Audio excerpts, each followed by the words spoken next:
On Piaget for this chapter, it is the concrete operational stage. This is going to be ages like 7 to 11. So at this stage, they can now perform those concrete operations that we talked about, and they can do some logical reasoning.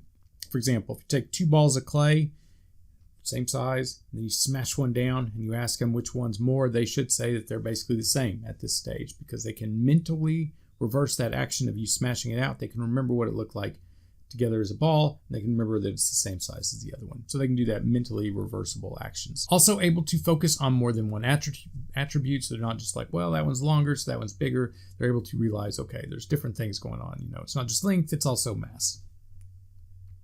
They're also able to do some other concrete operations: classification, seriation, and transitivity. With classification, this image here, 7-11, they can divide things up and consider interrelationships, like a family tree. That's what this is here. And so they can understand that all these people are related. This person's brother or sister. That is classification. For seriation, the ability to order stimuli along a quantitative dimension. So, for example, if you give kids like 8 sticks and you say sort them from the shortest to the longest, a kid at this stage will be able to do that. This stick here, the next, and they're able to do it from smallest to largest. If you give 8 sticks to a younger kid and you're like, sort them from, smallest to largest, they won't quite do that. What they'll do is maybe sort it into 2 piles. So they'll have big and little, but they can't, for whatever reason, do it from, smallest to largest. That is seriation.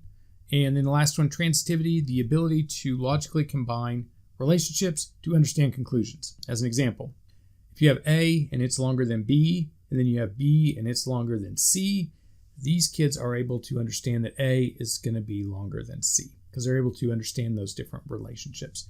Concrete operational, these kids can do it. If you're pre-operational, probably cannot do it, is what Piaget thought anyways. Was he right? Again, a lot of people think that this needs a little bit of revision, and they say that pre-operational children can be taught to do some types of operational thinking, and we've talked a little bit about that before. So that's Piaget for this chapter. On the next few slides, we'll start to talk a little bit about thinking.